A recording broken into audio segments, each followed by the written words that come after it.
Ji, she has joined. इस join आप इनको हाईलाइट कर दें हम। वीडियो ऑन नहीं किया ना। वीडियो ऑन नहीं है अभी।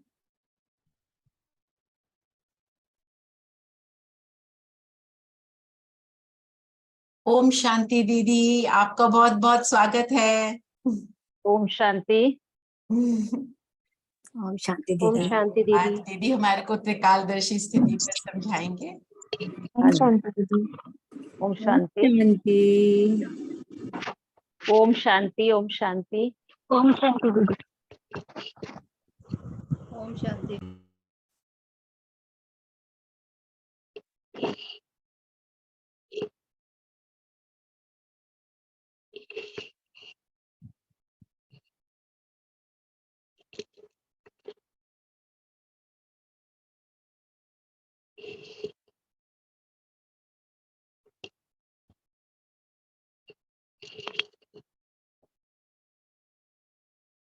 हाँ जी।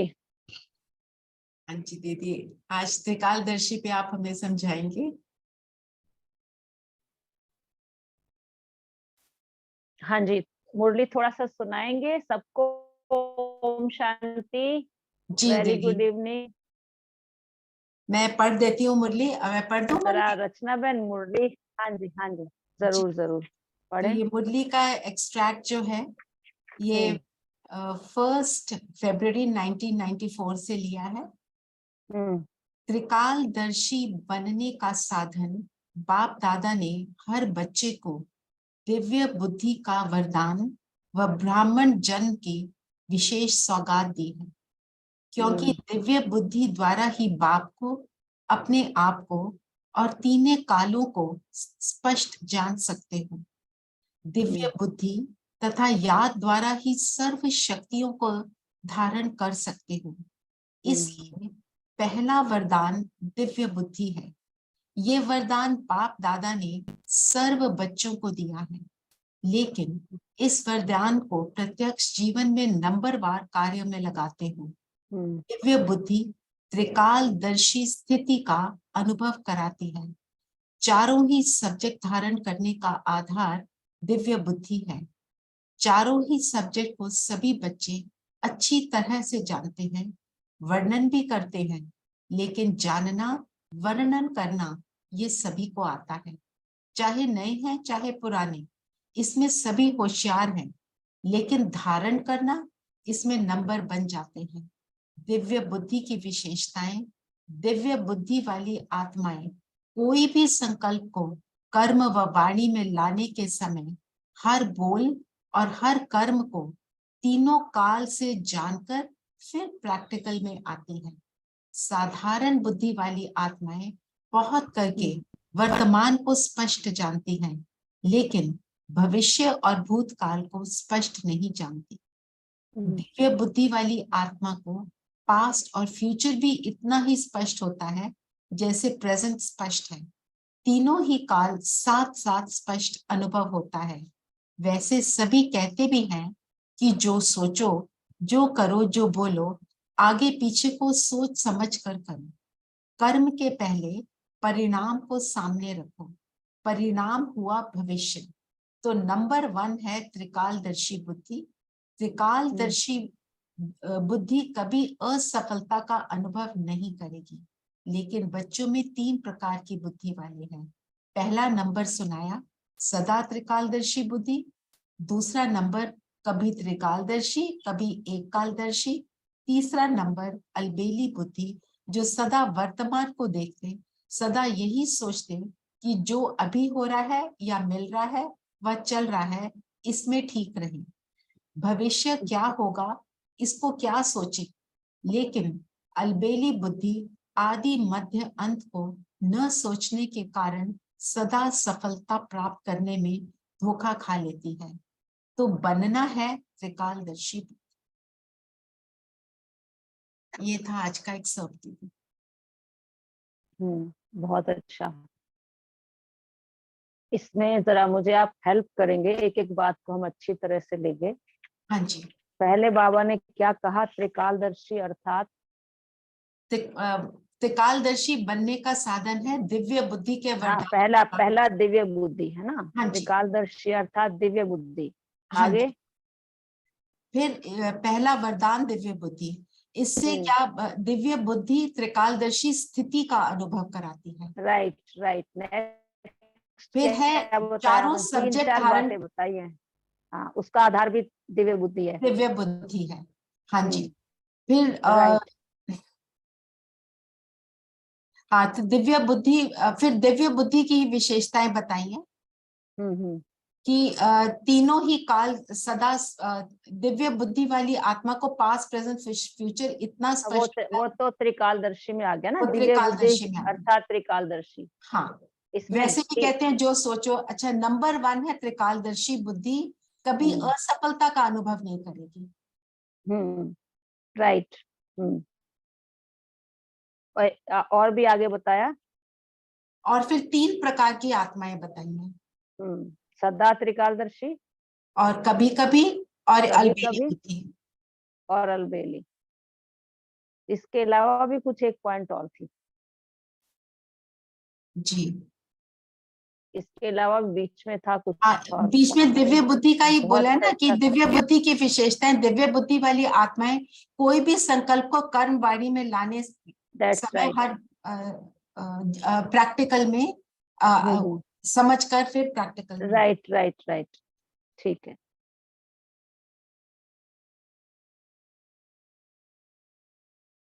तो हम इन्हीं बातों पे ले लेते हैं जो बाबा ने कहा है कि बाबा का बच्चा बनते ही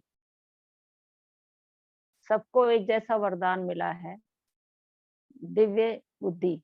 इसको कहते हैं हम डिवाइन इंटेलेक्ट। तो आप नोटिस करेंगे दिव्य दृष्टि का वरदान तो किसी किसी को प्राप्त है, लेकिन दिव्य बुद्धि का वरदान हर बच्चे को प्राप्त है। और बाबा ने कहा कि मैंने वरदान तो सबको एक जैसा दिया है, लेकिन इस वरदान को कार्य में लगाने में बच्चे नंबरवार हैं। तो बाबा ने दिव्य बुद्धि का मतलब है डिवाइन इंटेलेक्ट।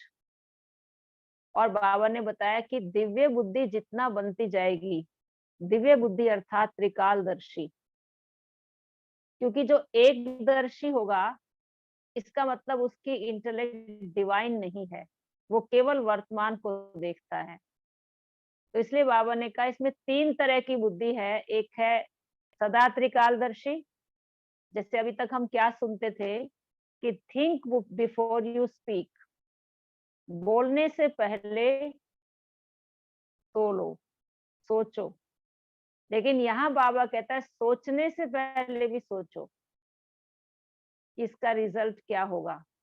तो जब आप किसी भी सोच को बोल और कर्म में लाने से पहले उसके तीनों काल चेक कर लेते हैं कि इसका आदि क्या है, मध्य क्या है और अंत क्या रहेगा,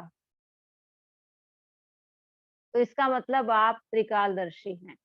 यानी जो सोच आपकी चल रही है, इस सोच को बोल और कर्म में लाने से पहले सोचो। पहले तो हम कहते हैं बोल और कर्म में लाने से पहले देखो इसका बिगनिंग, मिडल और एंड क्या रहेगा।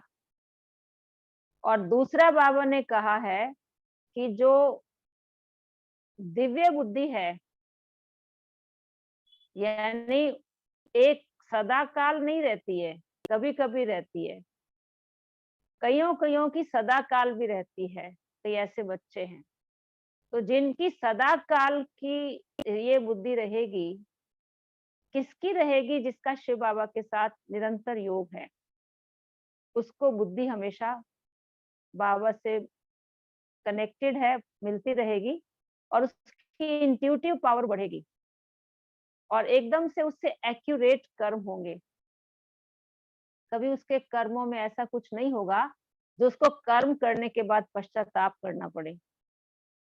तो बाबा ने इसलिए दिव्य बुद्धि का कनेक्शन त्रिकालदर्शी से किया कि अगर आपकी बुद्धि दिव्य है तो त्रिकालदर्शी होंगे, अगर दिव्य नहीं है तो आप केवल वर्तमान को देखेंगे।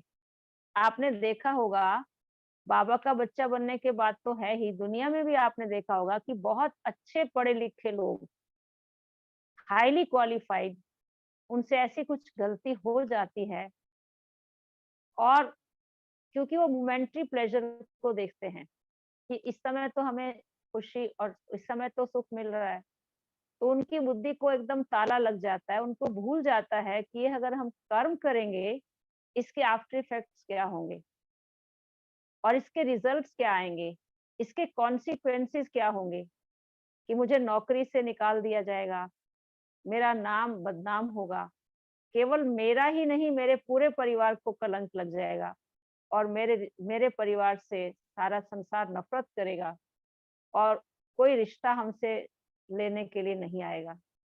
ये सारी बातें उस समय उस व्यक्ति को भूल जाती हैं, इतनी पढ़ने लिखने के बाद भी, क्योंकि मोमेंटरी प्लेजर के पीछे वो अंधा हो जाता है और उससे कुछ गलतियां हो जाती हैं। ये दुनिया में हम आराम से आसानी से देख सकते हैं, तो हम कहते हैं अरे इतना पढ़ा लिखा उसने ऐसे कर लिया, उस समय सब कुछ धूमिल हो जाता है, क्योंकि उनकी बुद्धि में क्या है, यानी कि देह अभिमान और विकार है। और हमारी बुद्धि दिव्य बुद्धि कैसे है, क्योंकि हम आत्माभिमानी स्थिति में स्थित होकर शिव बाबा की याद में हम कर्म करते हैं। तो जो भी हमारा संकल्प आता है, वो संकल्प बोल और कर्म में आने से पहले हम सोचते हैं, बिना सोचे हम नहीं करते कोई भी कर्म, राइट। एक सेकेंड आप मुझे छुट्टी देंगे थोड़ा।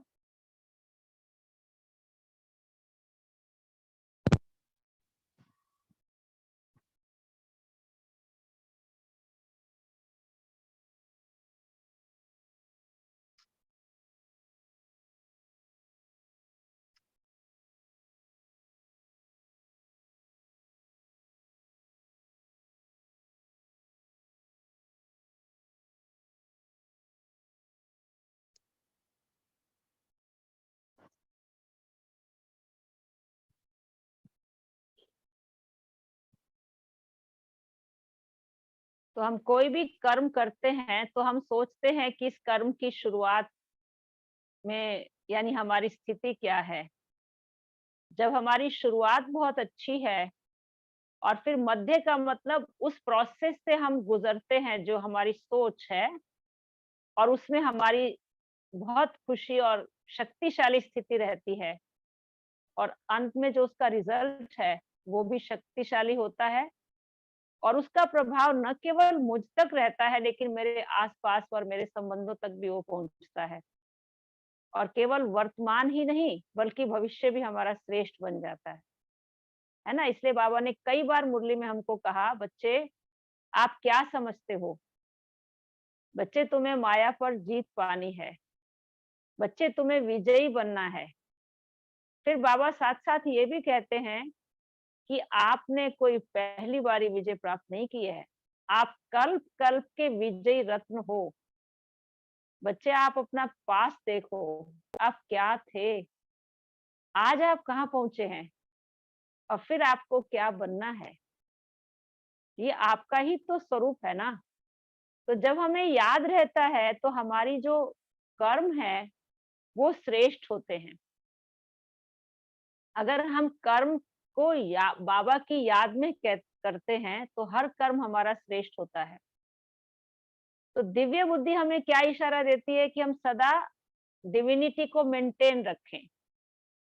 तो हम कोई भी कर्म सोच समझ के करेंगे, शब्द भी बोलेंगे तो सोच समझ के बोलेंगे। देखो मातेश्वरी जगदम्बा थी, तो अभी हमारे मुख से कोई ऐसा शब्द निकल जाता है तो हम कहते हैं आई एम रियली सॉरी, लेकिन मम्मा को कभी सॉरी नहीं कहना पड़ा। मतलब उनके मुख से ऐसा कोई शब्द निकल जाए जो बाद में उन्हें कहना पड़े सॉरी, मतलब बहुत एक्यूरेट शब्द उनके मुख से निकलते थे, कर्म भी उनसे एक्यूरेट होते थे। तो जो त्रिकालदर्शी होगा, जितना जितना त्रिकालदर्शी, उतना उसकी मनसा, वाचा और कर्मणा एक्यूरेट होती जाएगी। ठीक है ना। से फॉर एग्जाम्पल आप इस बात को लें, हमको बाबा ने किसी भी कर्म का महत्व बताया है।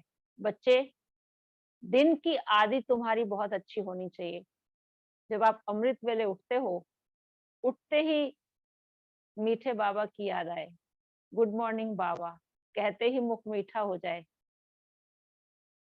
बच्चे, आप बैठ करके शक्तिशाली याद में बैठो। आप बाबा से मिलने के लिए आए हो।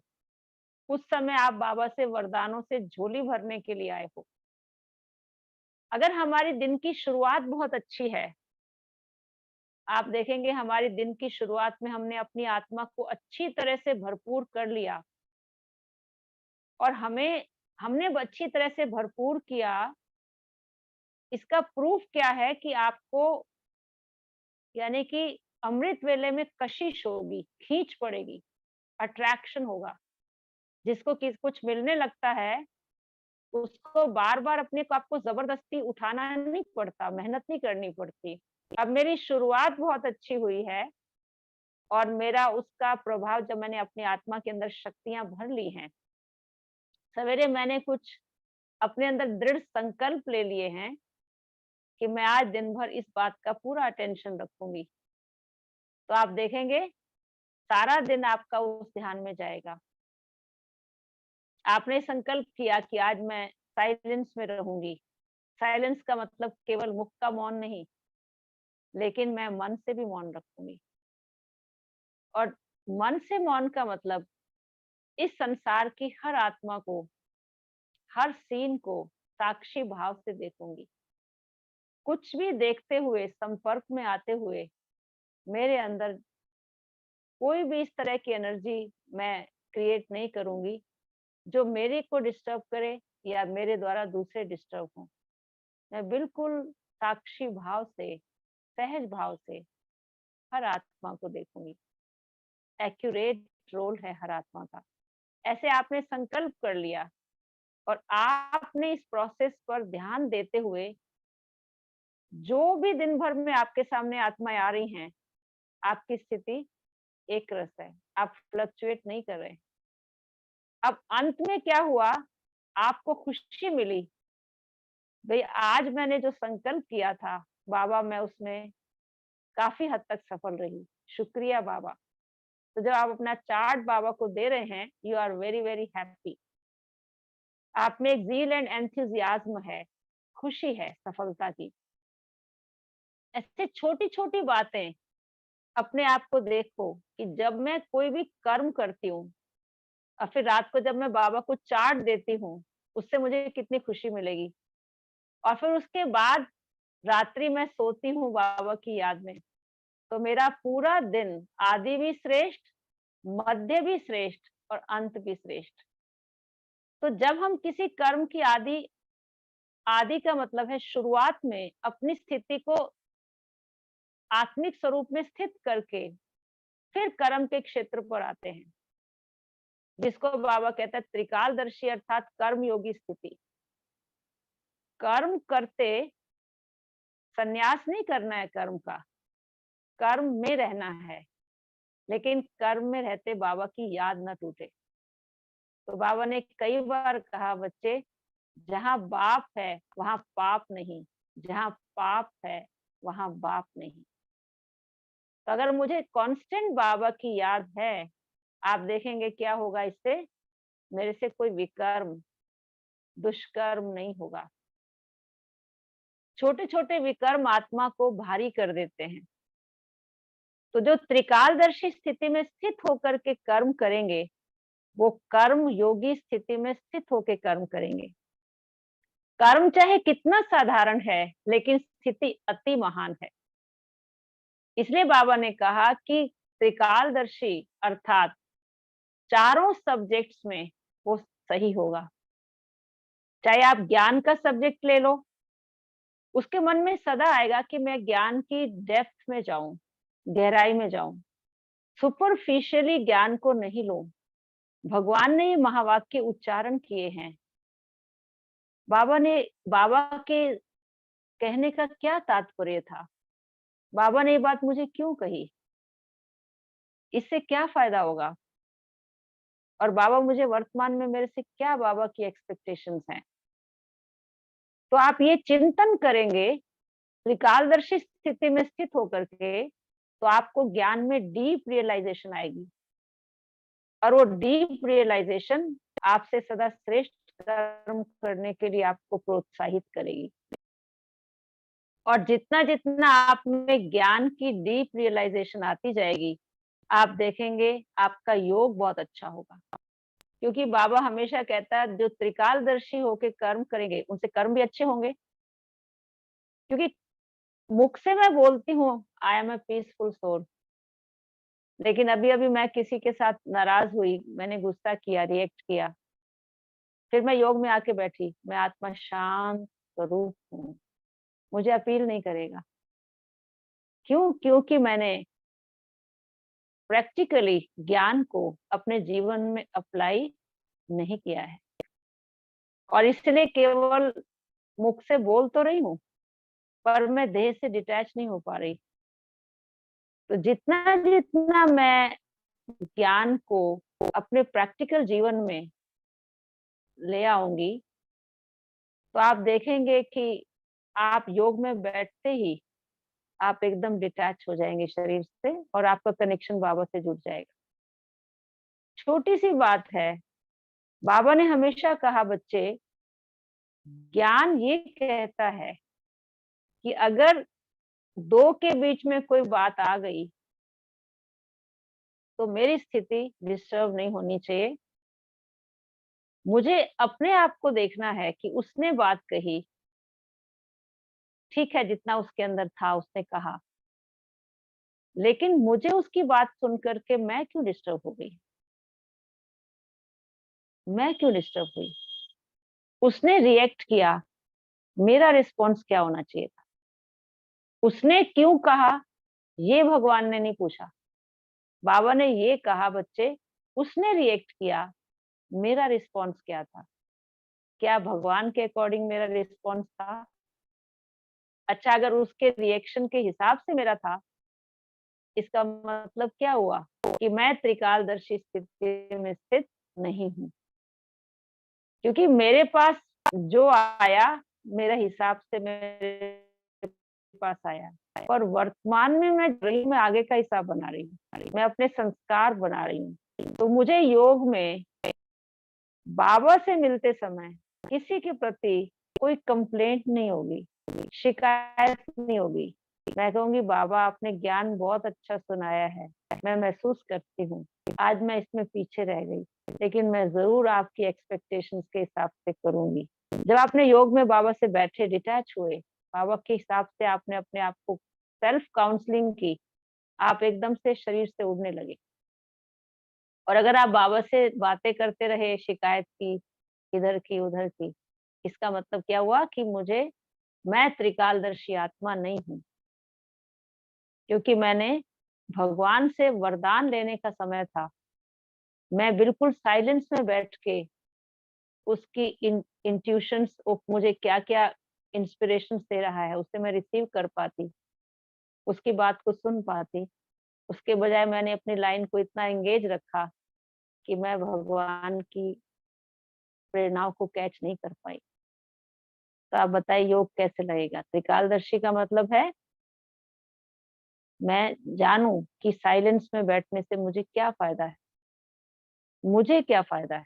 किसी ने कुछ भी कहा, पर इसका शुरुआत मैं कैसे करूं, मैं क्या चिंतन लाऊं, और फिर मुझे इससे क्या बेनिफिट मिलेगा? तो आपको लगेगा इससे इतना बेनिफिट मिलेगा कि मेरी सारी जो एनर्जी है ना वो वेस्ट नहीं जाएगी। कम खर्च वाला नशीन। मैं जो इतने शब्दों में बात कहना चाहती हूँ, मात्र दृष्टि देने से वो काम हो जाएगा। इसलिए मुझे अपनी पावर को बढ़ाना है। तो योग की शक्ति भी देखो क्या है, उसमें भी त्रिकालदर्शी चाहिए। फिर ये योग जरूरी है, क्योंकि अंत में यही काम आएगा। सब कुछ यही रह जाना है। अगर मैंने अपने आप में शक्ति धारण कर ली है, हो सकता है क्या सिचुएशन मेरे सामने आ जाए, पर शक्ति होगी तो सिचुएशन का प्रभाव मुझ पर नहीं आएगा। अंत में कोई भी मेरे साथ नहीं होगा, मेरी शक्ति, बाबा की याद, मेरे श्रेष्ठ कर्म, कमाई हुई दुआएं, वो मेरे साथ जाएंगी। ऐसे ऐसे सोचती है त्रिकालदर्शी आत्मा, भाई ये मैं कर रही हूँ तो इसका क्या बेनिफिट मुझे मिलने वाला है। और जो मैंने, यानी कि उसने कुछ कहा, मैंने तुरंत रिएक्ट कर दिया, उससे मुझे कौन सा फायदा हो गया, नुकसान ही हुआ ना, आदत भी मेरी खराब हुई। तो ऐसे संयम और नियम से चलने वाली आत्मा योग में बहुत अच्छा रह सकती है, और ऐसे ही धारणाएं भी उसकी श्रेष्ठ बनती जाएंगी। तो बाबा ने एक बार मुरली में कहा था, बच्चे मनसा के द्वारा शक्तियों का दान, वाचा के द्वारा ज्ञान का दान, और कर्मणा के द्वारा गुणों का दान। अगर मैं किसी को कोई गुण के बारे में समझाती हूँ कि you must be cheerful, you must have smiling on face, तो मैंने उसको बताया, लेकिन अगर हमारे चेहरे पर सदा ही दिव्य मुस्कान है तो मुझे बताने की आवश्यकता नहीं पड़ेगी। ऑटोमेटिक वो व्यक्ति सोच लेता है कि इसके अंदर तो सचमुच में, किसी भी समय देख लो, ये हमेशा टफ सिचुएशन में भी इनके चेहरे की दिव्य मुस्कान खत्म नहीं होती है। ये सचमुच प्रैक्टिकल आत्माएं हैं। तो कर्मणा से हमने गुणों का दान किया, तो जितना जितना हम कर्मणा में गुणों का दान करते जाएंगे, उतना हमारे द्वारा सेवा भी होगी और आपको मुख से कम बोलना पड़ेगा। तो आपकी धारणा का कनेक्शन भी किससे है? त्रिकालदर्शी स्थिति से है, और आपकी सेवा का कनेक्शन भी त्रिकालदर्शी स्थिति से है। क्योंकि आप देखेंगे, घर वाले जो खासकर बहुत नजदीक के मेरे संबंधी हैं, वो हमेशा मुख से ज्ञान सुनना कभी नहीं चाहेंगे। आप कितना भी सुना लो, वो कहते हैं जब आप में परिवर्तन आएगा ना, फिर अपने आप हम चलेंगे। आप हमें रोज मत कहा करो चलने के लिए, पहले आप परिवर्तन हो जाइए, आपका गुस्सा कम हो जाए, उसके बाद फिर हम चलेंगे। या आप में चेंज आता है और आपके परिवर्तन को देख के कहते हैं कि सचमुच आप तो देवी सी लगती हैं, मैं तो अब आपके साथ जरूर जाऊंगा। और मैं आप तो उस दीदी को थैंक्स अदा करूंगा जिन्होंने आपको ऐसा बनाया। तो सेवा का कनेक्शन भी किससे है? त्रिकालदर्शी स्थिति से। तो ये नहीं है कि केवल त्रिकालदर्शी स्थिति एक सब्जेक्ट से कनेक्टेड है। ज्ञान, योग, धारणा, सेवा, चारों ही सब्जेक्ट में परफेक्शन तब आएगी जब मैं त्रिकालदर्शी स्थिति में होकर कर्म करूंगी। क्योंकि बाबा ने हमें 3 बातों का ज्ञान दिया है, आत्मा का ज्ञान, परमात्मा का ज्ञान और ड्रामा का ज्ञान। सचमुच अगर मुझे तीनों का ज्ञान अच्छा समझ में आ गया है तो मैं एकदम स्टेबल रहूंगी। ये है त्रिकालदर्शी स्थिति में स्थित होकर के कर्म करना। अब बाबा ने कहा कि कई बच्चे सदा त्रिकालदर्शी हैं, हमेशा याद रखते हैं, कई कभी त्रिकालदर्शी और कभी एकदर्शी। क्योंकि आपस में जब हम ब्राह्मण मिलते हैं ना, तो हम कई बार कहते हैं कि भाई हम लोग जरा ज्यादा ही गंभीरता से पुरुषार्थ करते हैं, इनको देखो ना ये क्या कर रहे हैं, इनको देखो ना ये क्या कर रहे हैं। सिर्फ हमें ही पड़ा है कि हम इतने सीरियस होकर वो करें, सब ऐसे करते हैं। हम सदा ही अपने आप को टाइट रखते हैं, हमें भी इनकी तरह थोड़ी मस्ती मारनी चाहिए। और फिर कभी कभी हम एक दूसरे को देख करके कि देखो ये, इनकी कोई धारणाएं हमसे ज्यादा श्रेष्ठ थोड़ी हैं, लेकिन इतने सारे इन्होंने अधिकार ले लिए हैं और हमें तो कोई अधिकार मिला नहीं क्योंकि हम चुप रहते हैं। तो उनको देख करके क्या हो जाता है, हम भी वैसा करने लग जाते हैं। तो लेकिन बाबा ने कहा फिर आप क्या बन गए? एकदर्शी। क्या बन गए? एकदर्शी। आप सभी समझ रहे हैं इस बात को? जी। हाँ हाँ जी या ना जी? हाँ जी, हाँ जी, हमने उनका वर्तमान देख लिया, हाँ जी। लेकिन त्रिकालदर्शी स्थिति में स्थित होंगे तो भी आप पॉजिटिव देख पाएंगे। आप सोचेंगे उनको अब रिसोर्सेज मिले हैं तो जरूर उनका कोई पूर्व जन्म का त्याग और तप है, उन्हें मिला है, बहुत अच्छी बात है। हो सकता है इस जन्म में आपको ना दिखाई दे रहा हो, लेकिन बिना तप के भाग्य नहीं मिलता। लेकिन वर्तमान में वो जो कर रहे हैं वो भविष्य का बना रहे हैं। तो हर आत्मा से अपना कंपैरिजन नहीं कर सकती है। पर बाबा ने मुरली में ये कहा है, बच्चे पूर्व जन्म के हिसाब से तुम्हें अब मिला है, और अब का जो पुरुषार्थ है आपका भविष्य निर्धारित करेगा। तो बच्चे अभी तुम्हें कितनी भी सुविधाएं मिल जाएं, कितने कंफर्ट्स मिल जाएं, कितने आराम के साधन मिल जाएं, बच्चे त्रिकालदर्शी होकर के इस्तेमाल करना। तुम्हारी प्रकृति दासी बनेगी, पर तुम प्रकृति के दास नहीं बनना। मान लीजिए भगवान ने मुझे सारी सुविधाएं दी हैं, मेरे को हैंड्स भी दिए हैं, मेरे पास धन की भी कोई कमी नहीं है, मेरा शरीर भी बिल्कुल ठीक है, मैं मन से बहुत शक्तिशाली हूँ, सब कुछ मेरे पास प्राप्त है। लेकिन मैं कभी कभी अलबेली हो जाती हूँ कि बहुत कर लिया है, अब आराम कर लेना चाहिए। तो बाबा ने कहा संगम पर आराम ठीक नहीं है। अगर आपने यहाँ हॉलीडे मनाया तो भविष्य में आपका हॉलीडे कट हो जाएगा। यहाँ ही प्रारब्ध भोगने में लग गए तो भविष्य की प्रारब्ध कम कर देंगे। बच्चे त्रिकालदर्शी बुद्धि वाले ऐसा नहीं करते हैं। तुम जितना, प्रकृति तुम्हारी दासी बनेगी, पर आप उसके दास नहीं बनना, आप तपस्या में रहना। तो ये सारे साधन आपकी परछाई है, आपके पीछे पीछे आएंगे, आप इनको पकड़ने के लिए मत भागना, ये आपको फॉलो करेंगे। बच्चे ये त्रिकालदर्शी स्थिति है क्योंकि आपने जो भी प्राप्त किया है, शुक्रिया बाबा, थैंक्स बाबा। और ऐसा नहीं है मुझे आराम पसंदी में आना है, नहीं, मेरा अभी सिलेबस कंप्लीट नहीं हुआ है। जब तक मैं अपने लक्ष्य को प्राप्त ना कर लूं, मुझे काम करते रहना, योग युक्त रहना है ना। तो ये स्थिति किसी को देख करके वो ऐसा करता है, मैं भी ऐसे करूं, ये एक कालदर्शी। कोई कुछ भी करे, पर मैं वो करूंगी जो मेरे बाबा ने मुझे बताया। बच्चे आपको अपना भविष्य निर्धारित करना है अपने कर्म से। तो मुझे अब अपना भाग्य बनाने का अधिकार प्राप्त हुआ है, तो मैं किसी भी कॉस्ट पे अपने एफर्ट को कम नहीं होने दूंगी।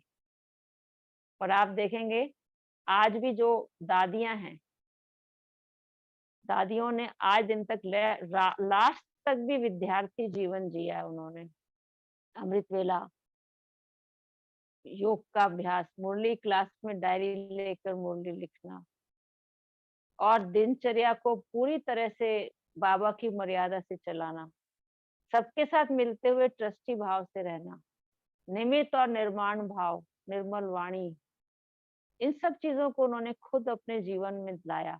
यही कारण है कि वो इतना ऊंचे स्टेटस पर पहुंचने के बाद भी सदा लाइट रहे, सदा हल्के रहे, और एग्जाम्पल सेट किया अपने चरित्र से। ये है त्रिकालदर्शी स्थिति में स्थित होकर के कर्म करना। और बाबा ने कहा ये 3 तरह की बुद्धि है, आपको क्या करना है?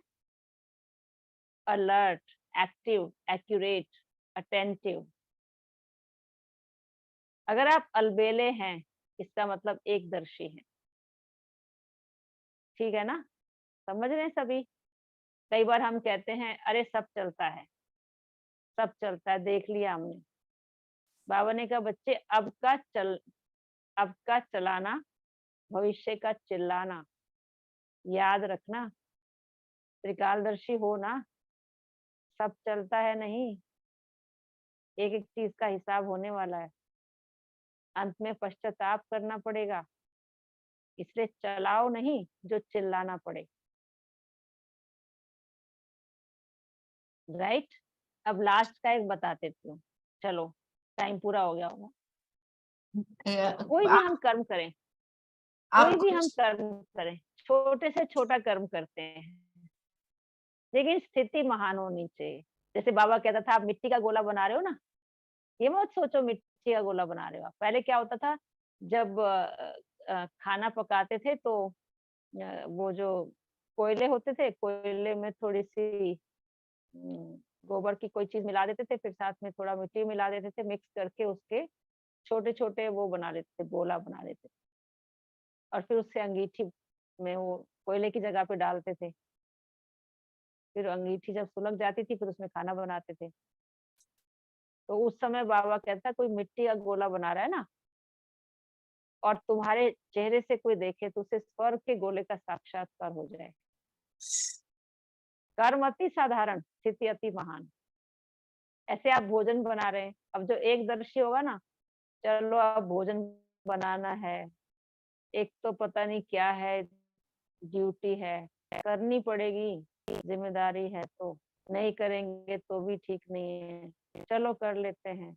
एक होता है ये, एक होता है मैं किसके लिए भोजन पका रहा हूँ, शिव बाबा को मुझे भोग लगाना है, अपने प्रियतम को, भोलानाथ को, जो सबकी झोली भरने वाला है, जो सबके भंडारे भरपूर करने वाला है, मैं उसके लिए भोजन पका रही हूँ।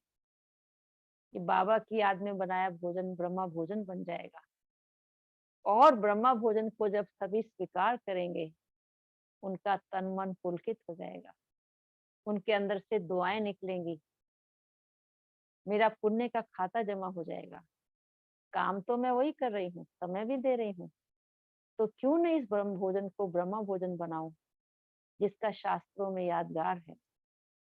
तो ऐसी स्थिति में अगर आपने शुरू किया, तो शुरू में भी आपको खुशी है, मध्य में भी आप नाच नाच के बाबा का भोजन बना रहे हैं, और अंत तो श्रेष्ठ है ही, खाने वाले दुआएं दे रहे हैं।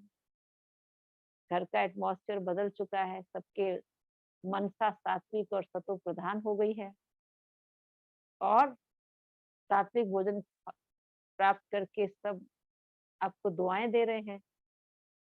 तो आप बताइए, काम तो आपने क्या किया, लेकिन त्रिकालदर्शी स्थिति में स्थित होके किया कि बाबा की याद में बनाया हुआ भोजन क्या होगा।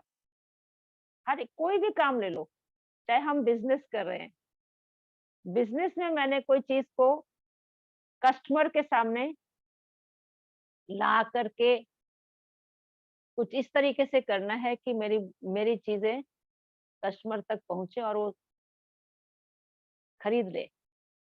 लेकिन जब हम उनको कोई भी चीज दिखाते हैं, तो उनको देने से पहले अपने फायदे से ज्यादा सामने वाले का फायदा सोचे। ये है परमार्थ। अपना फायदा ये है स्वार्थ। वैल्यूज होना ये है परमार्थ। डिस वैल्यूज को यूज करना ये है स्वार्थ। और कोई भी चीज आप ये मत सोचिए कि वैल्यूज के साथ अगर आप काम करते हैं तो आप कामयाब नहीं होंगे, आप कामयाब अवश्य होंगे। आज आप देखिए, जो भी इतने बड़े बड़े ब्रांड बने हैं, ब्रांड नेम से वो, यानी उनका ब्रांड बिकता है उसका नाम के आधार से। उन्होंने हर मोड़ पे, यानी चाहे उन्होंने बाह्य स्तर पे सोचा, पर हर मोड़ पे उनकी चेकिंग होती है। पता नहीं कितनी बार चेकिंग के प्रोसेस से निकल के एक परफेक्ट चीज तैयार होके बाहर आती है। अगर एक बार भी उनके प्रोडक्ट में एक कंप्लेंट आ गई, उनका बिजनेस बिल्कुल जीरो पे आ जाएगा। तो हम अपना फायदा सोचने से पहले सामने वाले का फायदा सोचें। ऐसे नहीं मैं अपनी चीज को प्रोपोगेट तो करूं, लेकिन जब वो बेचारा टेम्पटेशन में आके वो बात खरीद ले, वो कहे ओहो, बात बंदा तो मुझे चीट करके चला गया, बहुत बहुत चीटिंग करी उसने मेरे साथ, मेरे को पता होता तो मैं कभी ना खरीदती। न जाने कितनी सहेलियों को बताएगी मत लिया करो भाई, ये तो बिल्कुल नहीं, दूसरे दिन ही टूट गया ये। तो हमने पैसा तो लिया, पर साथ में क्या ली, दुआएं ली या बद दुआएं ली। अब जो त्रिकालदर्शी स्थिति में स्थित होगा वो क्या करेगा, वो सोचेगा कि मैं परमारथ भी करूं, व्यवहार में आ गया हूं, मैं व्यवहार के साथ मैं परमारथ का ध्यान रखूं, जो भी मैं दे रहा हूँ, मैं भी अपनी इतने परसेंट तक निश्चित है कमा लूं, लेकिन साथ में सामने वाले को जो मैं चीज दे रहा हूँ वो मुझे दुआएं दे। मैं बात कर रहा हूँ उस हिसाब से उसको चीज टिकनी भी चाहिए, टिकाऊ भी हो, ड्यूरेबल भी हो, देखने में सॉबर भी हो, जो उसके बेनिफिट है जरूर बताओ। तो बाबा कहते चाहे आप बिजनेस में हो, चाहे आप टीचिंग में हो, चाहे आप डॉक्टर हो, किसी प्रोफेशन में हो, लेकिन आप व्यवहार और परमार्थ का ध्यान रख के अगर कर्म करते हो और अंततः पुण्य कमाते हो, दुआएं कमाते हो, ये है त्रिकालदर्शी स्थित होकर कर्म करना करते हैं, क्योंकि सब्जेक्ट तो बहुत गहरा है। ओम शांति। टाइम तो नहीं हो गया? नहीं दीदी, हमारे को बहुत बहुत अच्छे से अवेकनिंग है व्हाट इज त्रिकालदर्शी। अवेकनिंग है ना आपको पहले से ही? ने आपको सुन के अवेकनिंग आ रही है। वेरी गुड एग्जाम्पल आपने दिया था, बहुत यूजफुल है। थैंक यू दीदी। एक ना चलो क्वेश्चन अच्छी आया दीदी, बात है। प्लीज। कोई क्वेश्चन है तो बताएं। टाइम क्या हुआ है अभी? 8:15 मैंने घड़ी। 8:15 अच्छा हाँ, we can चलो take- एक्यूरेट टाइम पे पूरा किया। बताएं। ये त्रिकालदर्शी स्थिति से किया आपने। हाँ जी, हाँ जी, बताएं। प्लीज टेल हाउ त्रिकालदर्शी स्थिति हेल्प्स इन धारणा। अभी धारणा की बात बताई ना, कि जब हम लोग त्रिकालदर्शी स्थिति में स्थित होते हैं, तो मैं ये सोचती हूँ कि जो भगवान ने मुझे ज्ञान सुनाया है, मैं केवल मुख से कहूँ नहीं, लेकिन पहले अपने जीवन में इसको उतारूं। जैसे समझो बाबा ने मुरली में कहा, बच्चे सतगुरु का निंदक ठौर न पाए। ठीक है, ये ज्ञान दे दिया। अब बाबा ने तो एक सेंटेंस में कह दिया सतगुरु का निंदक ठौर न पाए। अब मैं सोचती हूँ कि मैं, भगवान ने ये बात क्यों कही होगी? कहीं ऐसा तो नहीं कि मैं रोज क्लास कर रही हूँ, मुरली भी सुन रही हूँ और अमृत वेला भी करती हूँ, चार्ट भी मेंटेन करती हूँ, पर मैंने कभी ऐसा नहीं सोचा कि मेरे द्वारा कोई डिस्टर्बिस तो नहीं हुई? अगर कोई ऐसी डिस्टर्बिस हुई होगी तो बाबा की मैंने इनडायरेक्टली निंदा कराई, तो फिर तो मुझे ऊंचा स्थान नहीं मिलेगा, मेरे तो नेगेटिव मार्किंग हो जाएगी। अब देखो, कई बार हम मुख से कुछ नहीं कहते हैं और हम सब में है ये गलती। सोच के देखना, हाँ जी। हम मुख से कुछ नहीं कहते हैं, हमारे चेहरे पे उदासी आ गई और हमेशा उदासी रहती है, क्योंकि मैं इमोशनली ना वीक हूँ, समझो, इमोशनली स्ट्रांग नहीं हूँ। और यानी कि आप ये सोचो कि दूसरे का इन्फेक्शन बड़ी जल्दी कैच कर लेते हैं, इमोशनल इन्फेक्शन। मेरी रेजिलियंस पावर उतनी ज्यादा अच्छी नहीं है। मैं ना योग में बैठती ज्यादा ज्यादा योग में नहीं बैठती हूँ मैं, तो मेरा पावर भी नहीं मेरे पास है। और इस वजह से जरा सी किसी ने मेरे को बात कह दी और मेरी आंखों में आंसू आ गए। और इतने में क्या हुआ, कोई बाहर से आया, उसने देखा सरोज दीदी तो आंसू बहा रही है वही, तो सोचेगी ये बहन तो अच्छी है, ज्ञान भी बड़ा अच्छा सुनाती है, ये आंसू क्यों आ रहे हैं? फिर वो अपने आप में एज्यूम करने लगते हैं कि जरूर कोई बात होगी ना यहाँ पे।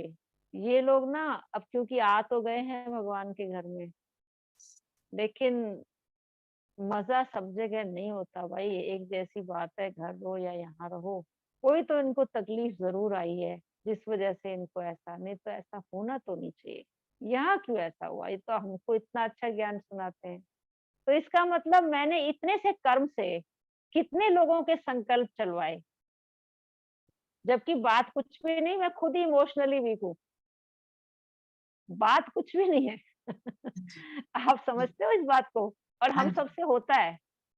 अब कल मैंने किसी बहन को मैं समझा रही थी, वो इमोशनली वीक है थोड़ी, तो मैं उसको प्यार से बोल रही थी कि देखो, जैसे किसी ने बुलेट प्रूफ पहना होता है, तो बुलेट प्रूफ पहना होता है तो उसको कितनी भी कोई कोई चाहे उसको, यानी कि गोली लगाने की कोशिश करे बंदूक चला के, तो वो बुलेट प्रूफ के कारण सुरक्षित रहेगा, वो बाहर, वो अंदर तक उसका इफेक्ट नहीं जाएगा, वो टकरा के वापस हो जाएगी, न्यूट्रलाइज हो जाएगा वो।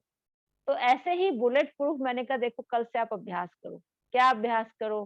किसी बहन ने आपको बात कही, सरोज दीदी ने कोई बात कही, और आपको क्या कहेगी, भाई आप ना ये काम ऐसे कर लेना। अब आप सेंसिटिव हैं, आप सोचते हैं कि ऐसे कर लेना, क्या मैंने गलत किया है क्या, क्या मैं कुछ नहीं जानती, मैं तो सब कुछ करके आई हूँ फिर भी आपने मुझे ऐसे कहा है। एक तो ये स्टाइल है, फीलिंग आ गई। एक होता है thank you Baba, thank you दीदी, आपने मुझे गाइड किया, मेनी मेनी थैंक्स। अब मैं ना, और मुझे आप गाइड करो, आप ये प्रैक्टिस करो कहने की, मैंने प्रैक्टिस करो, आपकी चाहे आर्टिफिशियल प्रैक्टिस करो, आर्टिफिशियल स्माइल दो, आर्टिफिशियल बात करो, धीरे धीरे आपका आर्टिफिशियल भी नेचुरल हो जाएगा। क्या हो जाएगा? नेचुरल। क्योंकि अगर मेरे अंदर कोई कमी है, समझो कोई बात है और इतनी तरीके से बताई जा रही, चलो हम तो बहुत तरीके से बताते हैं, सामने वाला तरीके से नहीं भी बताता है तो क्या हो गया, मेरे में कोई है तो ठीक करूंगी ना मैं कोई परफेक्ट थोड़ी बन गई हूँ, ठीक है ना। तो मैंने कहा कोई बात कोई बताए तो आप क्या कहोगे? Thanks sister, thanks, many many thanks, okay. तो आपने ऐसे कर दिया तो आपको ना गोली अंदर जाएगी नहीं, और उससे फायदा क्या होगा कि आप डिस्टर्ब नहीं होंगे। फायदा ये होगा कि आपको थैंक्स कहने की आदत पड़ जाएगी। फायदा ये होगा कि आपको बात फील नहीं होगी। तो किसी भी बात को पोस्टपोन करेंगे, जब आप पोस्टपोन करने से उसकी इंटेंसिटी 50% कम हो जाती है। थोड़ा और पोस्टपोन करेंगे तो बिल्कुल ही कम हो जाएगी। तो आपको समझो उस समय रिएक्ट करने टाइम आपने थैंक्स देना शुरू किया, स्माइल देना शुरू किया, तो बात तो पोस्टपोन हो गई ना, तो थोड़ी देर के बाद बात गायब ही हो जाएगी, तो बात कुछ थी ही नहीं। आप समझ गए ना? तो कैसे हमें धारणा करनी है, भाई सदगुरु का निंदक ठहर ना पाए, मैं कुछ भी मुख से नहीं बोलती, पर मैं इतनी सेंसिटिव हूँ कि हर बात में मैं मायूस हो जाती हूँ, उदास हो जाती हूँ, परेशान हो जाती हूँ। आप मेरे से कोई बात पूछते हो, मैं कहती हूँ देखो रचना बहन, आप ना ज्यादा मेरा टाइम वेस्ट नहीं करो, बताओ क्या कहना चाहती हैं आप। दूसरा आता है, हाँ हाँ बताइए बताइए, मेरे को जल्दी जाना है। फिर वो कहेंगे देखो दीदी से जब भी बात करो, हमें ये नहीं है कि हमें दीदी प्यार से बात करेगी। एक होता है कि कोई कहता है दीदी आपके पास टाइम नहीं होता ना, आप बिजी होते हो। हम कहते नहीं नहीं, ऐसी क्या बात है, अपनों के लिए तो टाइम होता है ना, आप बताएं क्या बात है ना। अगर आपको कोई बाय चांस हमारा फोन आपको ना मिले तो आप मैसेज भर के भेजो, हम जरूर सुनेंगे, आप हम रिस्पॉन्स करेंगे। हमारे तो आप अपने हैं ना, अपने फैमिली के लिए टाइम नहीं देंगे तो किसके लिए देंगे। तो ये एक बात है कि आपने इस तरीके से सबसे मिलके रहना है कि आपके किसी भी कर्म से डिससर्विस ना हो।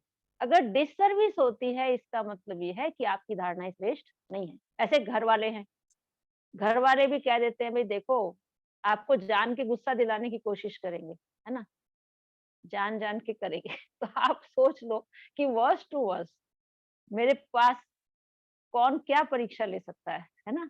वो आप पहले विजुअलाइज कर लो और उसके लिए अपने मन को पहले से तैयार कर लो, मन की कंडीशनिंग कर लो। जैसे कमरे में एयर कंडीशनिंग लगाते हो ना, एयर कंडीशनिंग लगाते हो, एसी लगा देते हो, तो बाहर कैसा भी टेम्परेचर हो पर अंदर का टेम्परेचर क्या होगा,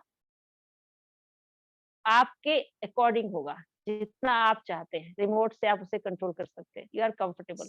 ऐसे मन को भी अपने हिसाब से कंडीशन कर लो। कोई बाहर कुछ भी कह दे पर मेरे मन को कोई डिस्टर्ब कर नहीं सकता। ये अभ्यास कर लो ना तो फरिश्ते बन जाओगे। ठीक है, ये है धारणा। वेरी जरूरत नाइस, है इसकी। बहुत ही ब्यूटीफुल। हाँ, तो इस तरीके से हम कोशिश करें। अटेंशन देना है ना, अटेंशन नहीं देंगे, अटेंशन की कमी होगी तो फिर हमारे से अलबेलापन आएगा, तो हम भी लोगों को देख के वैसे करना शुरू करेंगे। लेकिन हमें नहीं करना, हम सबको नहीं फॉलो कर सकते, हम बाबा को फॉलो करेंगे। हमारे सामने परफेक्ट मॉडल हैं बाबा मम्मा, राइट। जी, thank you very much Poonam for बहुत बहुत सुंदर दीदी, बहुत ब्यूटीफुल दीदी क्लास रही। दीदी हाँ मनसा जी, हाँ द्वारा जी। शक्तियों का दान कैसे करते हैं? शक्तियों का दान का मतलब यह है कि जब आप योग में, सबसे बड़ी चीज आप साइलेंस में अगर रहते हैं, साइलेंस का मतलब ये है कि मन से बिल्कुल शांत रहते हैं और आप बहुत ज्यादा बातचीत भी नहीं करते। बातचीत मतलब यानी कि जिसका कोई रेलेवेंस नहीं है वो आप उतनी बात करते हैं, जो मीनिंगफुल है उतना करते हैं। तो आपके अंदर शक्तियां एक्यूमुलेट हो जाती हैं, पावर्स जमा हो जाती हैं। क्योंकि योग से भी शक्ति जमा होती है। जब मैं कम बोलती तब भी शक्ति जमा होती है। जब मैं देख करके संकल्प नहीं चलाती तब भी मेरी शक्ति जमा होती है। जब मेरी शक्तियां अंदर में जमा हो जाती हैं तो उससे क्या होगा, ऑटोमेटिक जो चीज मेरे अंदर होगी ना वो फ्लो करेगी बाहर। मैं रेडिएट वही करूंगी जो मेरे अंदर में है। मेरे अंदर पावर्स है तो मैं पावर्स रेडिएट करूंगी। आप दृष्टि लेंगे तो आपको शक्ति मिलेगी। लेकिन अगर आपको अंदर में हम खाली हैं, है ना, तो आप फिर यानी कि खाली हैं तो क्या है, तनाव से मन भरा है, तो जो भी आपके संपर्क में आएगा आप पावर नहीं दे पाएंगे, वही देंगे जो आपके पास है। तो शक्तियां जमा करने का मतलब तो यही है ना कि हम साइलेंस में अंतर्मुखी रहें। और हम आपको बताएं, साइलेंस में रहना नीरस वाली लाइफ नहीं है। बहुत आनंद आता है, बहुत मजा आता है, जी। इतना सुख मिलता है, इतना सुख मिलता है। आपका मन करता है मैं अपने प्रेमी के साथ बैठी रहूं और इस रस को लेती रहूं। और आपको हम बताएं कि जैसे वो कहते हैं मधुमक्खी फूलों पर मंडरा के शहद इकट्ठा करती है, तो जब तक वो मंडराती है ना तब तक वो आवाज करती है, और जब फूल पे बैठ के रस पीने लगती है ना तो उसका आवाज बंद हो जाता हम्म, है। आप वेरी भी जब जब बाबा के प्यार में डूब गए ना तो आपकी वाणी बंद हो जाएगी। कोई आपसे पूछेगा ना आप कैसे हैं, तब दृष्टि से बता देंगे आई एम ओके। दीदी अभी भी ठीक है, बंद हो रही है वाणी, तो आप क्या सुन के भी। दीदी एक क्वेश्चन मेरे को भी पूछना है। हाँ पूछे, जरूर पूछे। दीदी जब साइलेंस में हम रहते हैं, जैसे बोलते हैं कि बाहर का ही केवल साइलेंस नहीं होना चाहिए, अंदर से साइलेंस होना चाहिए। तो हाँ अंदर मतलब तो मन से शांत रहे। जी, तो मन तो कितना भी कुछ करिए फिर बीच बीच में भागने लगता है। तो हम नहीं कौन ऐसा सा तो ऐसा नहीं, संकल्प दें कि हमारा भागे नहीं। ऐसा नहीं है। अभी इतनी सारी अच्छी अच्छी बातें हम लोग आपस में शेयर कर रहे थे, तो जी ये तो थोड़ा सा आपको अभ्यास करना पड़ेगा कि समय और परिस्थिति और व्यक्ति के हिसाब से आपका अगर संकल्प चला है तो किस टाइप का संकल्प चला है, पहले तो आपको नोट करना पड़ेगा। ठीक है ना, किसी ने कोई बात आपसे कही तो आपको अच्छी नहीं लगी, है ना, तो आपको संकल्प चला। पहले तो आप अपने को ना आइडेंटिफाई करो कहाँ आपका मन चलना शुरू हो जाता है। उसके बाद बाबा ने हर बात का आंसर बहुत सुंदर दिया है। हम्म, जैसे एक छोटा सा मिसाल है, एक चीज कोई सेल करता है, एक गुलदस्ता है, उसको फ्लावर्स को हम फ्लावर्स के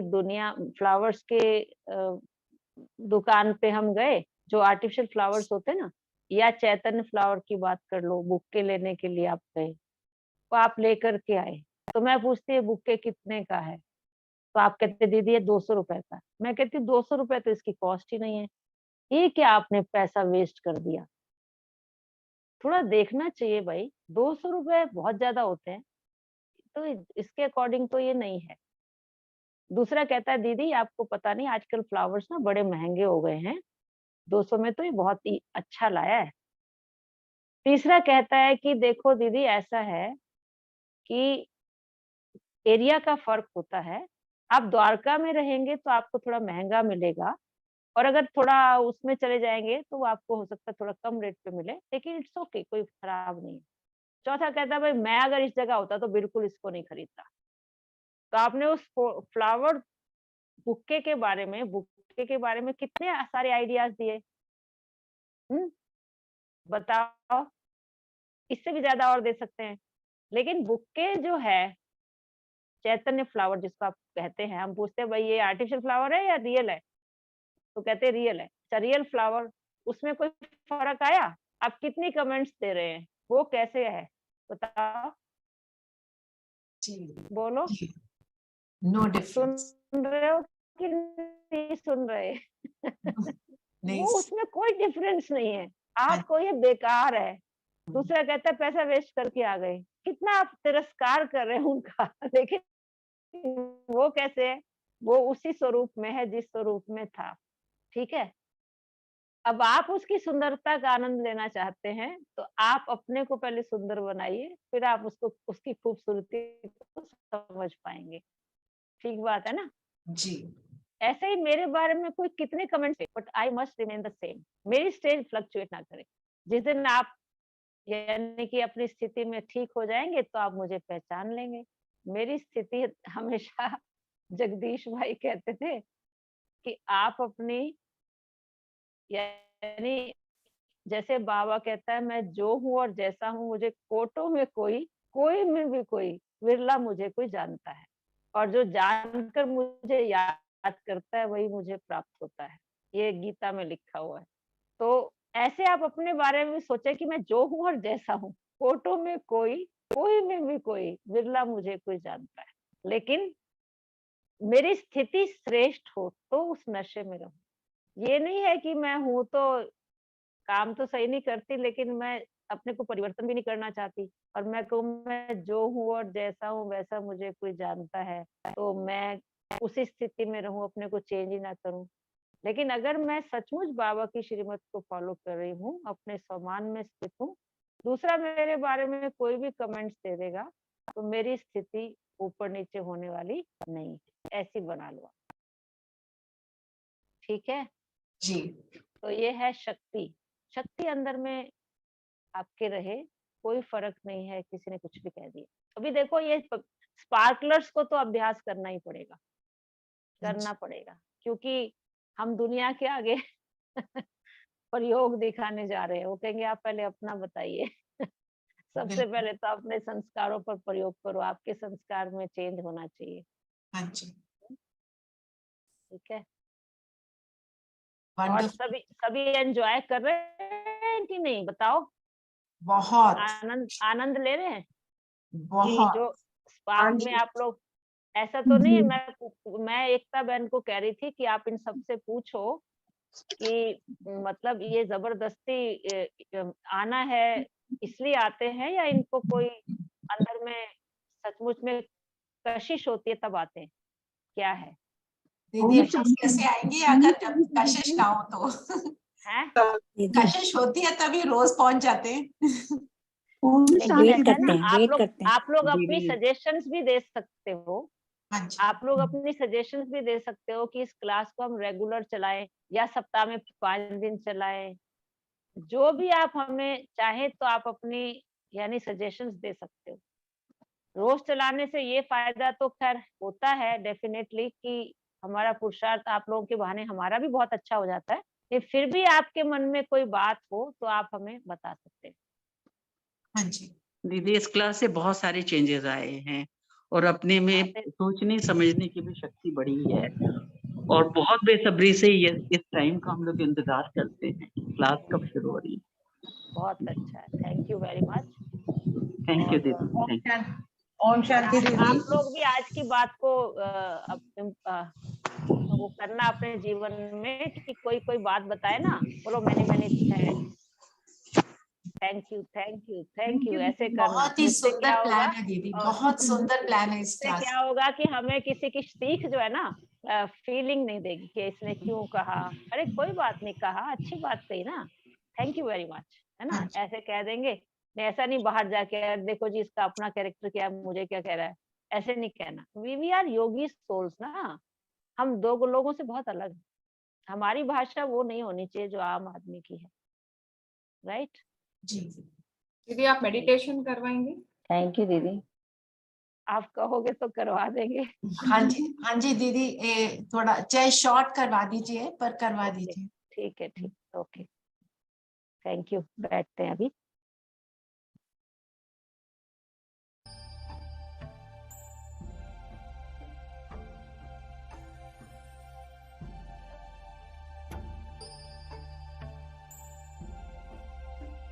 ओम शांति।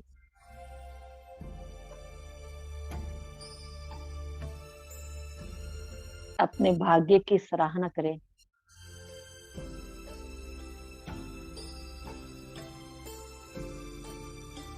मैं कितनी पद्म भाग्यशाली आत्मा हूँ।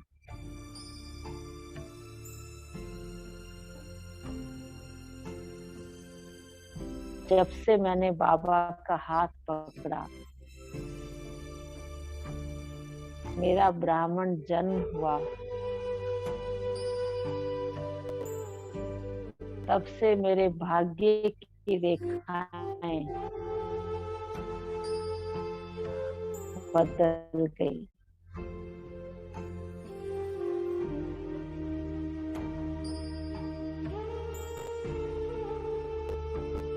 बाबा ने जन्म से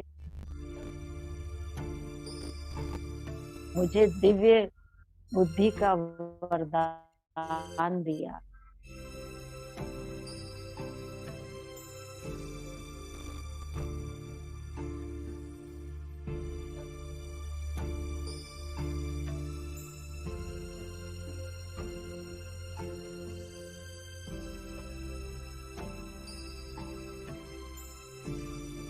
दिव्य बुद्धि के द्वारा मैं अपनी मनसा को चेक कर सकती हूँ।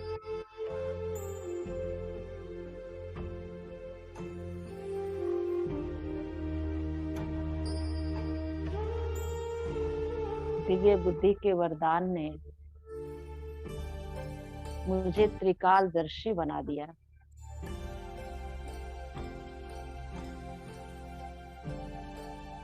सृष्टि के आदि, मध्य और अंत का ज्ञान दिया।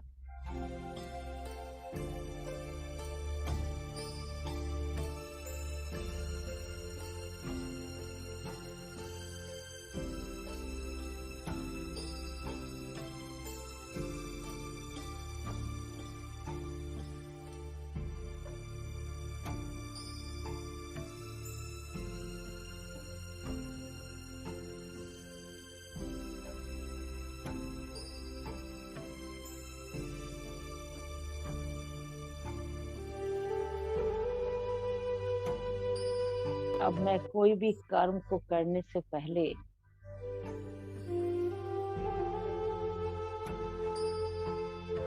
सदा कर्म के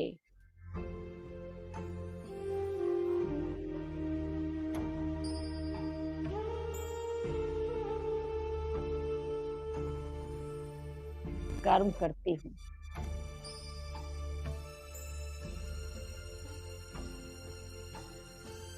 मुझे बाबा ने ज्ञान दिया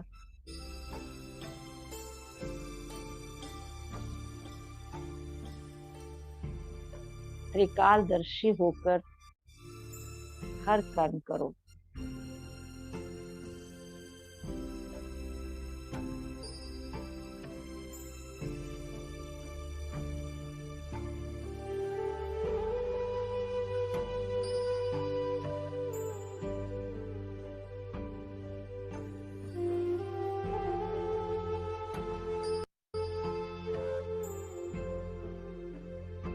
कर्म की शुरुआत भी श्रेष्ठ हो,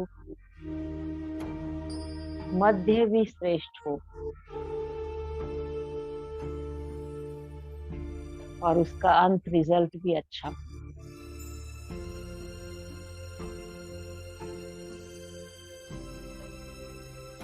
अब मैं आत्माभिमानी स्थिति में स्थित रहकर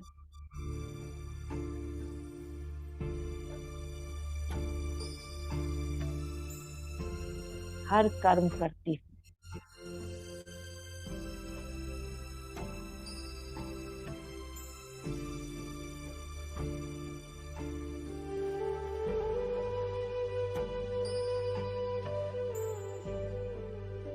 कर्म योग की स्थिति में स्थित रहकर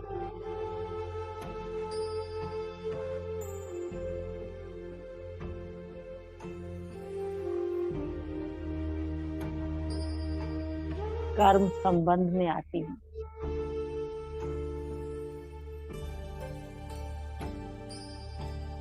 कर्म के बंधन से मुक्त हूँ।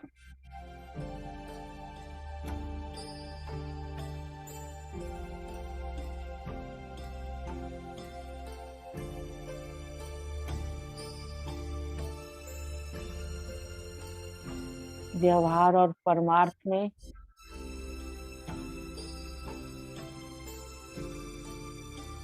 सदा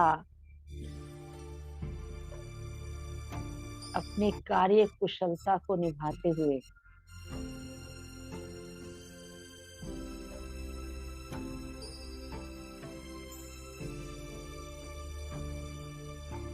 सर्व से संतुष्टता का सर्टिफिकेट लेती हूँ।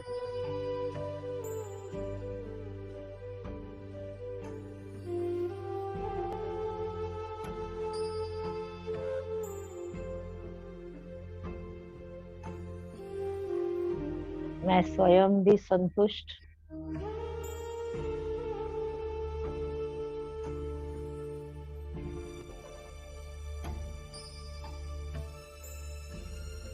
लौकिक अलौकिक परिवार भी संतुष्ट, संबंध संपर्क में आने वाली सर्व आत्माएं संतुष्ट।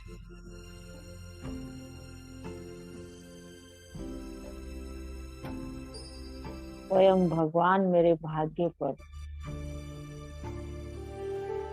बहुत खुश है।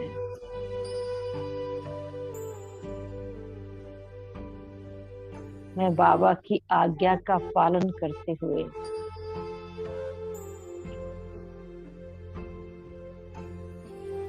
अपने चलन और चेहरे से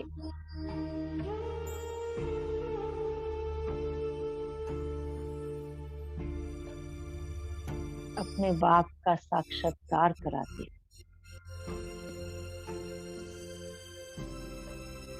शुक्रिया बाबा, आपने मुझे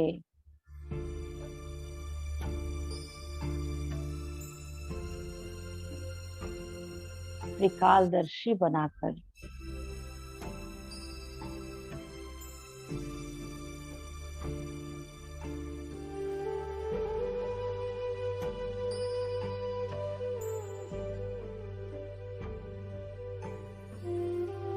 सदा खुश, हल्का, संतुष्ट रहना सिखाए।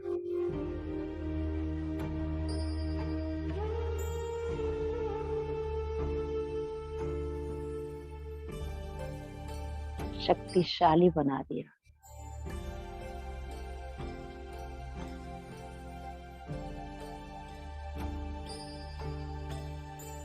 अब मैं आपसे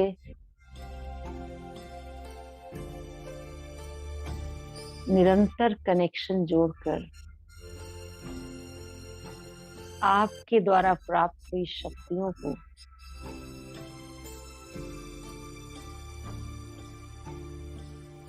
विश्व की आत्माओं तक पहुंचाऊं।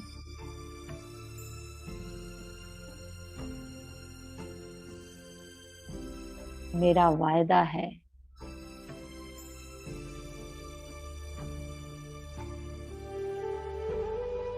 मैं अपनी हर घड़ी को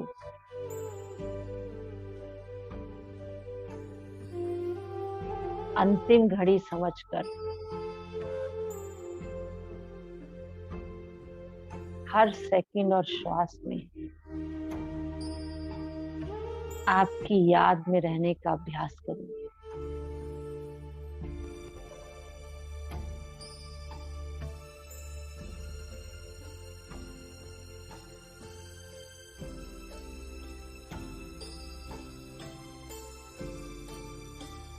मुझे याद है बहुत काल का अभ्यास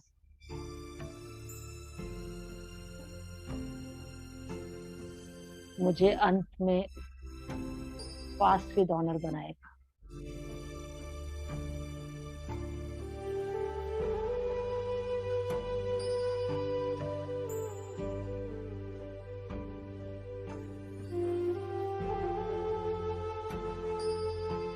मैं कर्तव्य निभाती रहूंगी।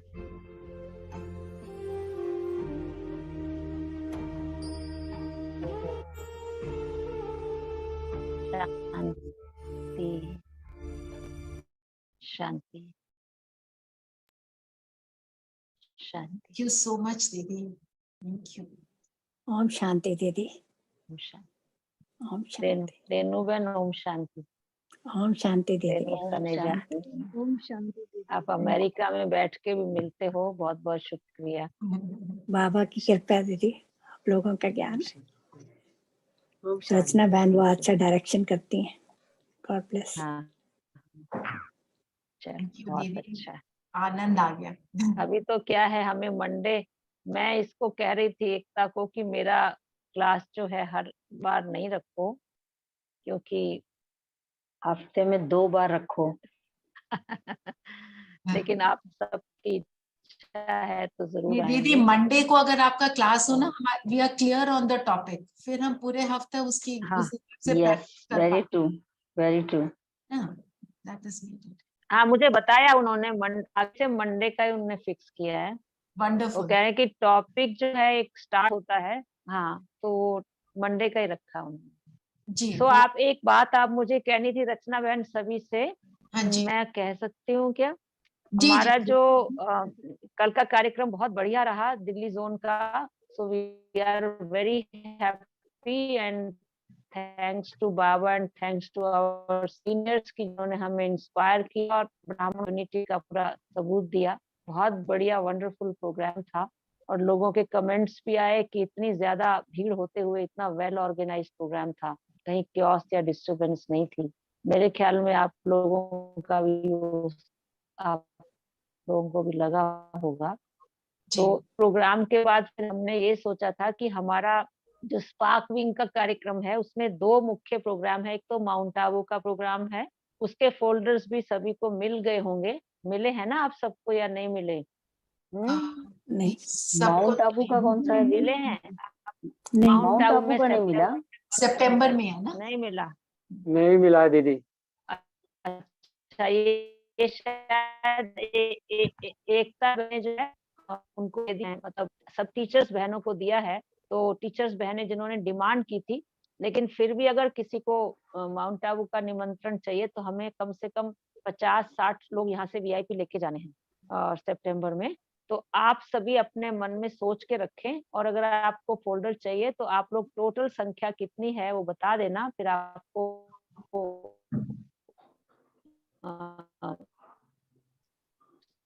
सोच सकते हैं, मंगवा के दे